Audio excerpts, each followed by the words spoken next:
월요일 아침입니다. 하나님께서 이 아침 말씀을 통하여 우리 성도들에게 함께 하여 주시고 하나님의 하나님 되심을 나타낼 줄 믿습니다. 오늘 우리가 보면 어, 이스라엘의 남유다에 아수르 군대가 쳐들어왔다는 정황이 드러나죠. 그래서 우리가 좀 전에 있는 성경을 좀 펴서 이 스토리를 좀 봐야 맥락이 좀 이어질 것 같습니다. 그래서 우리가 19장 이제 1절부터 말씀을 쭉 되게 보면 우리가 그 전에 금요일 날 말씀을 통해서는 이제 북이스라엘이 아수르에 의해서 멸망하는 장면을 우리가 봤죠. 그리고 그래서 북쪽 이제 왕족을 멸망했습니다. 그러다가 뿔뿔이 흩어지게 됩니다.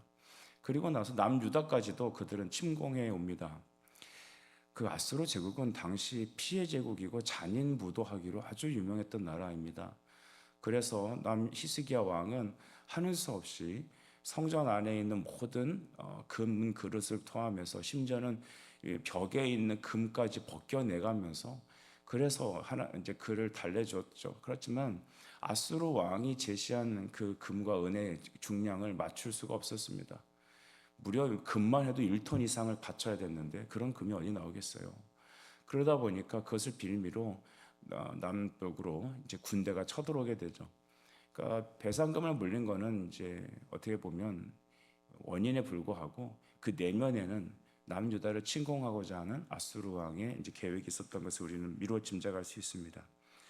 여러분 이렇게 오면서 그들은 이스라엘을 포위합니다. 예루살렘을 포위해 버리죠. 포위하면서 이제 그들에게 하나님을 이제 부정하고 여호와를 모독하고 히스기야의 마음을 간담을 서늘케 해서 이제 남유다를 점점 조여오게 됩니다. 이때 여러분 아수르 왕은 이제 남유다 왕에게 편지를 하나 보내죠. 10절 후반절 보면은 이렇게 써 있습니다. 내 하나님이 예루살렘을 아수르 왕의 손에 넘기지 아니하겠다 하는 말에 속지 말라. 11절 아수르의 여러 왕이 여러 나라에 행한 바 진멸한 일을 내가 들었나니 내가 어찌 구원을 얻겠느냐. 하나님의 이름을 모독하고 또 하나님이 너희를 구원한다고 생각하지 마라. 심지어는 히스기야가 그래도 하나님 의지한다고 하는데 우리 아수르 나라에 멸망하지 않은 나라가 어디 있느냐라고 편지를 보냈습니다. 여러분 실로 이건 신성모독이죠. 하나님을 정면으로 부정하고 마치 이 세상이 하나님을 모독하고 성경을 모독하고 우리가 믿는 신앙을 땅에 떨어뜨리는 현실과 너무나 비슷합니다. 어쩌면 세상을 보면 아수르 왕같이 잔인하고 힘있어 보이고 두렵습니다. 여러분 아무것도 할 수 없는 히스기야 왕은 할 수 있는 게 뭐겠습니까? 기도였습니다. 그는 가장 좋은 배를 선택했습니다. 14절 말씀 보면 그는 사자의 손에서 편지를 받아보고 여호와의 성전에 올라가서 히스기야가 그 편지를 여호와 앞에 펴 놓았습니다. 그는 하나님께 다음과 같이 기도합니다. 이스라엘의 하나님이여 주는 천하 만국의 홀로 하나님이시라. 주께서 천지를 만드셨나이다. 여호와여 귀를 기울여 들으소서. 여호와여 눈을 떠서 보시옵소서. 사내립이 살아계신 하나님을 비방으로 보낸 말을 들으시옵소서. 여러분 한때 히스기야는 약간 주춤하고 믿음 없는 행동들을 보이는 것 같았지만 그는 환경과 절대적인 위협 속에서 그의 유일하신 하나님께 그의 모든 상을 맡깁니다. 다윗이 이랬습니다. 다윗이 여러분 그냥 모든 걸 다 잃어버리고 사람들이 그를 죽이자고 할 때 그는 순간 하나님을 쳐다보고 용기를 얻었습니다. 여러분은 어떤 위험이 있습니까? 어떻게 보면 내 스스로 그 위험을 자초한 경우도 있을 겁니다. 하지만 모든 것의 모든 일들의 정황은 다 여호와 손 안에 있습니다. 우리가 무너진 그 속에서 해야 될 일은 무엇입니까? 바로 히스기야와 같이 하나님께 나가야 되는 것입니다. 이 히스기야의 기도에 대한 책들도 굉장히 시중에 많이 있거든요. 그것은 바로 오늘 우리의 상황이 아수르의 전멸적인 아수르에 이렇게 포위당한 그런 교회와 상황 속에 우리 역시 있다라고 가정하기 때문입니다. 히스기야는 아수르 왕의 편지를 보고 하나님께 기도하였습니다. 하나님은 그에게 응답하셨습니다. 20절 말씀인데요. 중반절에 보면 여호와의 말씀이 내가 아수르 왕 사네립 때문에 내게 기도한 것을 내가 들었노라 하셨나이다. 우리 따라합시다. 하나님이 들으셨습니다. 시작. 하나님이 들으셨습니다. 여러분 하나님 들으십니다. 하나님은 보십니다. 그래서 우리의 기도를 응답하십니다. 성도의 기도를 여러분 주님은 기뻐하십니다. 우리가 기도를 멎지게 하는 요소들이 뭔지를 생각해 보셔야 합니다. 우리가 세상적으로 살아갈 때, 세상의 즐거움을 둘 때, 하나님을 겸하여 섬길 때 반드시 이런 일들이 일어납니다. 그래서 하나님을 하여금 절대적으로 기대게 하는 것이죠. 하나님께서 여러분 우리에게 일말의 작은 여러분 가시 같은 문제들을 남겨놓으실 때가 있습니다. 여러분의 옆구리를 찌르는 가시 같은 게 뭐예요? 그게 무엇일까요? 그 이유는 우리가 하나님만 절대적으로 의지하고 살게 하기 위한 것입니다. 저는 어느 서울에 있는 어느 한 권사님의 말을 들은 적이 있어요. 본인은 젊을 때부터 너무 목사님들과 함께 여러 사역을 많이 했대요. 이 교회, 저 교회 다니시면서 교회 개척교회도 해보셨고 목사님의 말에 충성하면서 너무 많은 일들을 하다 보니까 이젠 지쳤대요. 아직 은퇴도 할 나이도 아니신데 나 이제 너무 지쳐갖고 요새는 무슨 생각이 드냐면 저기 가평 어디 쪽에다가 이렇게 물 흐르는 좋은 데 있잖아요. 그런 목 좋은 데 거기다가 카페나 하나 차려고 좀 이렇게 유유자적하면서 지내고 싶더래요. 그 얼마나 좋아요. 그 마음 충분히 이해합니다. 너무 많이 애쓴 거예요.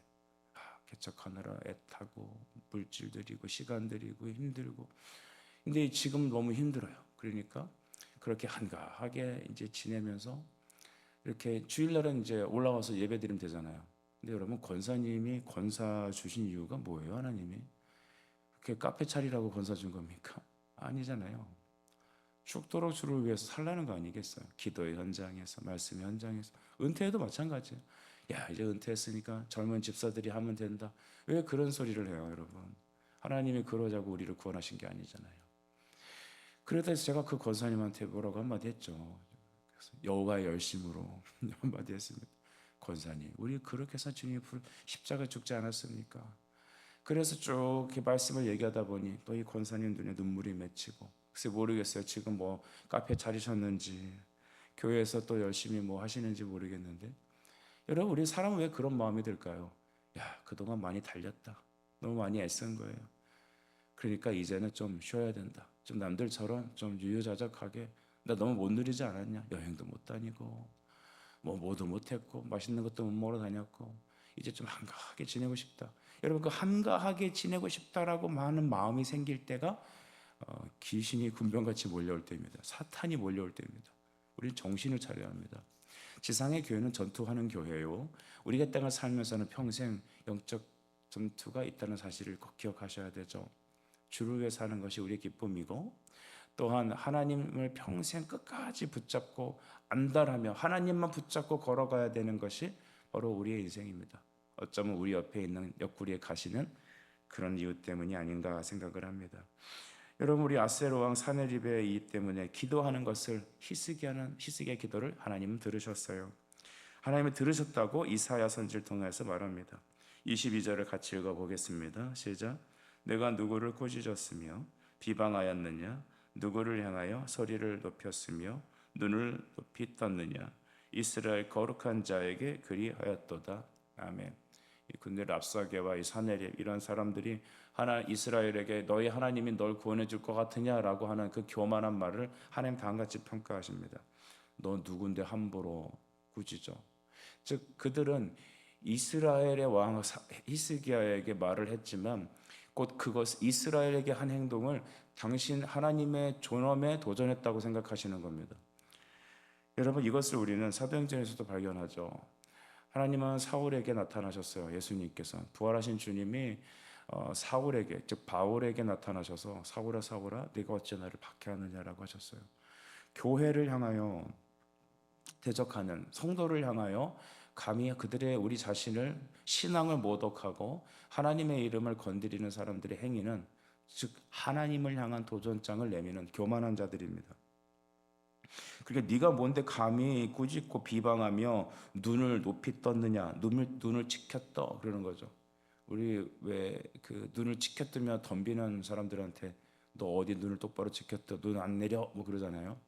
다른 용어로 쓰긴 하지만 어디 눈을 치켰떠 이렇게 하잖아요. 하나님 똑같이 얘기하시는 거예요. 네가 뭔데 내 이름을 나의 백성들을 함부로 하느냐. 이스라엘에게 대적한 것은 곧 하나님께 향한 거였어요. 그들의 하나님의 이름을 도전하는 것이었습니다. 여러분, 이 아침에 우리가 담대해야 될 것은 무엇입니까? 우리의 신앙을 건드리고 우리의 가정과 교회를 폄하하고 끌어내리려고 하는 모든 여러분 세력들은 어떻게 봐야 될까요? 하나님이 아수르를 대항하듯이 아수르에게 하던 말대로 그대로 적용될 것입니다. 그래서 우리는 담대히 여호와께 피할 수 있습니다. 28절에 여러분 뭐라고 말씀하십니까? 내가 내게 향한 분노와 내 교만한 말이 내 귀에 들렸도다. 그러므로 내가 갈고리를 내 코에 깨고 재갈을 내 입에 물려 너를 오던 길로 끌어 돌이키리라 하셨나이다. 아멘. 할렐루야. 내가 네 코에다 갈고리를 껴갖고 다시 끌고 가겠다는 겁니다. 이 코에다 갈고리를 껴서 끌고 다니는 짓을 누가 했냐면 이제 아수르가 많이 했어요. 그러니까 사람들을 다 잡아갔잖아요. 그 사람들을 이제 끌고 갔는데 아마 당시의 전쟁에서 가장 큰 이런 전쟁 물품 뭘까요? 전리품은 사람이었습니다. 그러니까 사람을 코를 갖다가 이렇게 갈고리를 꿰갖고 짐승처럼 끌고 다녔습니다. 그리고 코를 깨면 못 도망 다니잖아요. 손을 묶으면 뭐 풀고 도망갈 수 있지만 코를 갖다 깨고 다니는데, 그러니까 귀나 코 같은 데를 이렇게 껴갖고 줄줄줄 끌고 다녔던 겁니다. 죽으면 버리고 뭐 이렇게 했죠. 아주 잔인했어요. 그러니까 네가 한 행동대로 네 코에다 갈고리를 껴서 너를 끌고 가겠다고 하나님 그렇게 말씀하신 겁니다. 시편 68편 19절 말씀이 이 아침 우리에게 다가오죠. 하나님은 우리의 짐을 대신 지신다고 하셨고요. 하나님은 우리의 구원이시라고 말씀하십니다. 우리 한번 외칩시다. 하나님 우리의 짐을 대신 지십니다. 하나님은 우리 짐을 대신 지십니다. 또 한번 얘기합시다. 하나님은 우리의 구원이십니다. 시작. 하나님은 우리의 구원이십니다. 네, 그렇습니다. 우리의 짐을 대신 지시는 분, 또 우리의 구원이신 분. 이 짐이라는 것은 죄의 짐을 지시는 거죠. 우리 가만 보면 넘어지고 무너지는 이유는 죄의 짐 때문에 그렇습니다. 날마다 인생의 멍에를 십자가에 내려놓는 지혜가 우리에게 있길 바랍니다. 생명 얻는 회개가 우리에게 가득하길 바랍니다. 여러분, 세상 보지 마세요. 세상 즐거움으로 나가지 마세요. 자꾸 죄의 짐 지지 마세요. 주님께 내려놓으셔야 돼요. 그게 안 될 때마다 옆구리의 가시가 우리를 찌릅니다. 그때 우리는 하나님 하고 다시 그에게 나아오죠. 그런데도 안 돌아오면은 더 큰 채찍이 준비되어 있습니다. 하나님은 우리가 편하게 살도록 도와주시는 분이 아니에요. 하나님은 우리 자신을 하나님의 사람으로 바꾸시는 분이에요. 우리의 교만을 깨뜨리셔요. 우리의 세상 사랑하는 마음을 깨뜨리세요. 내 안의 우상을 다 무너뜨리시고 흩으시고 주님만 섬기는 여호와의 성소만 우리 안에 거하시기를 주님 기뻐하십니다. 그래서 우리의 죄된 모습을 치시고 때리시기도 하고 우리로 하여금 기도하게 하시고 하나님께 엎드리게 하십니다. 그러니 영적 지혜는 어디에 있을까요? 우리의 짐을 그리스도께 내려놓으십시오. 우리의 구원이라고 주님을 선포하십시오. 이 일 이후에 어떤 일이 일어났습니까? 하나님은 유다를 향한 약속도 주어졌습니다. 30절인데요. 유다 족속 중에서 피하고 남은 자는 다시 아래로 뿌리를 내리고 위로 열매를 맺을 것이다. 남은 자는 예루살렘으로부터 나올 것이고 피하는 자는 시온산에부터 나올 것이다. 여호와의 열심이 이 일을 이루리라. 아멘. 여러분, 우리의 구원, 우리의 믿음, 우리의 주를 향한 열심은 어디서 나오냐 하면 하나님의 열심에서 나오는 겁니다. 하나님의 열심, 즉 우리의 실패와 우리의 죄가 하나님의 열심을 이길 수 없습니다. 가만 보면 우리 자녀들은 우리 교인들 중에 말씀을 듣지 못하는 지체가 있다면 그 이유가 뭔가 생각해 봅니다. 여러분, 우리는 말씀을 들어보려 열심히 합니다. 주님의 일을 열심히 하려고 합니다. 하지만 우리 안에 있는 죄가 우리를 붙잡고 있고, 여러분, 이 사망의 권세가 또한 하나님의 말씀을 듣지 못하도록 하고 있는 겁니다. 바울 사도가 여러분 이제 에베소에서 사역을 할 때 귀신 들린 사람들이 바로 바울의 사역을 방해하잖아요. 귀신 들린 여자가 자꾸 바울을 쫓아다니면서 이들은 하나님의 열심을 이루는 사람이야 하면서 계속 시험 들잖아요. 바울이 한 행동이 뭔지 아세요? 그 귀신을 물리쳐 버렸어요. 물론 그 일 때문에 나중에 오게도 갇히지만 그 귀신이 끝까지 주님의 사역을, 하나님의 사람들이 말씀을 듣는 걸 방해하는 거였잖아요. 사탄이 지금도 하는 것은 뭡니까? 말씀을 듣지 못하게 만들어요. 끊임없이 마음에 분란을 일으킵니다. 그래서 우리 성도들이 정말 깨어서 기도하며 주님께 집중하지 않고 세상으로 마음을 내어주는 순간부터 우리는 말씀을 들을 수 없고 마음이 이상해 약간 쎄해지면서 또 우리 자녀들은 말씀만 들으려고 하면 무슨 일이 생기고 꼭 그런 겁니다. 그렇잖아요. 우리 수련회 갈 때 되면 배 아프고 괜히 일이 생기고 근데 수련회 오면 괜찮고 그렇게 되는 거예요. 근데 우리가 번번이 타협하는 건 뭐예요? 야, 애가 아프니까. 야, 말씀 들으면 안 돼. 야, 야, 너 힘드니까 이거 하면 안 돼. 야, 내가 주님 일 하려다 보니까 아, 마음이 힘들다. 다음에 할게요. 여러분, 그 다음은 항상 그 다음이 기다리고 있죠. 우린 깨달아야 될 게 여기 있습니다. 우리의 모든 상황이 여호와의 열심을 이기지 못합니다. 하나님의 열심이 남은 자, 즉 예루살렘과 유다로부터 하나님께 돌아올 자들을 만드시겠다는 겁니다. 오늘 이 문구를 보면서 언젠가 남유다는 멸망할 것을 우리는 알게 돼요. 그렇지만 그 남은 자 사상이라는 게 있잖아요, 여러분. 남은 자는 뭐예요? 바벨론으로 끌려갔던 사람들. 그러니까 바벨론으로 끌려가서 회개하고 다시 이스라엘을 재건할 돌아오는 자들을 말합니다. 그래서 이 땅에도 하나님의 남은 자들이 필요합니다.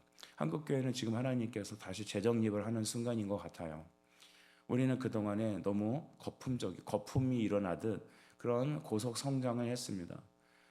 우리 사람이 보기에는 너무나 좋죠. 막 사람이 몰려오고 건물이 쭉쭉쭉 세워지고 막 나라 국민의 막 10%가 뭐 기독교인이다. 뭐 5분의 1이 기독교인이다. 이런 소리를 들으면 우리 세력이 대단한 것처럼 보입니다. 하지만 그것은 교만이죠. 거품이죠. 저는 목동에서 청년 시절에 이제 신앙생활을 했었습니다. 근데 그 교회가 여러분 얼마나 고속 성장을 하는지 모르겠어요. 그냥 그 목동 중앙에 그냥 촥촥촥촥촥 성도들이 모이고 막 청년들이 몰리고 하더니 보통 주일 예배 9천 명 정도까지 나오는 교회가 됐습니다. 막 엄청났죠. 근데 그 교회는 하루아침에 나락에 떨어졌습니다. 재정 문제, 또 여러 가지 다툼 문제로 인해 법정 소송에 걸리고 결국 여러분 목회자도 감옥에 가는 일이 생겼습니다. 제가 다니던 교회에 그런 일이 있었습니다. 여러분 그걸 보면서 그 전에 징조가 있죠. 여러분 우리는 교만하게 되면 어떻게 될까요? 여러분 정말 추락하게 됩니다. 아수르의 교만은 이와 같이 추락을 하게 되었습니다. 그렇지만 한국 교회도 어쩌면 이렇게 하나님께서 정립을 하고 계시는 시간이죠. 정돈을 하시는 시간입니다. 그래서 순전한 하나님의 말씀을 다시 따르는 예수님의 사람들을 다시 모으시는 겁니다. 오늘날도 남은 자들이 있습니다. 지금도 교회를 잘 정하지 못하고 떠돌고 오늘은 이 교회 내일은 저 교회 혹은 혼자서 예배 생활하는 사람들이 존재할 수도 있습니다. 하지만 주님은 남은 자를 예루살렘부터 나오게 하시고 시온 산에부터 다시 모으실 것입니다. 여러분이 그 남은 자가 되어주시고 다시 우리 주변의 사람들을 그리스도께로 몰고 오는 예수님의 지체가 되길 축복합니다. 여러분 이와 같이 하나님께서는 이스라엘을 멸하지 않고 지키신다 하셨는데요. 34절에 보면 내가 나와 나의 종 다윗을 위하여 이 성을 보호하여 구원하리라 하셨나이다 했습니다. 나와 나의 이름, 나의 다윗을 위해서, 즉 다윗의 우선 예수 그리스도를 위해서 이 성을 보호하신다는 겁니다. 주님께서 여러분의 가정과 우리 교회를 주님 지켜주십니다. 왜 누구 때문에 지켜주십니까? 하나님의 이름을 위해서, 예수 그리스도의 영광을 위해서 이 교회를 주님이 친히 지키십니다. 지키시되 어떤 힘으로 지키십니까? 여호와의 열심으로 지키십니다. 이 일 다음에 어떤 일이 일어났느냐? 35절 이후에 보면 그 밤에 하나님의 사자가 나타나셔서 아수르 진영에서 18만 5천 명이 한 번에 산송장이 되었습니다. 그리고 아수르 왕 사네립은 고국으로 갔는데 그의 아들들이 그를 죽이고 대신 다른 아들이었던 엘사나돈이 대신하여 왕이 되었다고 합니다. 여러분 이스라엘을 점령할 것 같은 그 아수르 군대가 이제는 그것을 포위하고 하나님의 이름을 멸시하였습니다. 그 결과는 어떻게 되었습니까? 아수르의 참패가 일어났습니다. 이스라엘이 아무 일 하지 않았어요. 그들이 한 것은 기도였습니다. 기도하는 한 사람이 필요합니다, 여러분. 이 아침에 하나님의 남은 자가 필요합니다. 하나님께서는 하나님의 열심으로 이 일들을 이루실 겁니다. 주님의 교회를 지키시고 성도를 지켜주실 것입니다. 그러니 거친 파도와 같은 아수르 군대 세상에 주눅들지 마시고 그 세상에 붙어 뭘 해보겠다라고 하는 마음도 내어버리시고 하나님만 의지하는 이 아침 되시길 주만 경배하는 우리 되기를 간절히 바랍니다. 기도하겠습니다. 하나님 여호와의 열심히 이 일을 이루심을 찬양합니다. 누가 우리 하나님의 이름을, 누가 주님의 교회를, 누가 주의 성도를 건드릴까요? 만군의 여호와께서 우리의 구원이시며 또한 우리의 짐을 날마다 지시는 예수님께 우리가 나아가오니 주의 구원을 주의 백성에게 내려 주시옵소서. 예수님의 이름으로 기도드립니다. 아멘.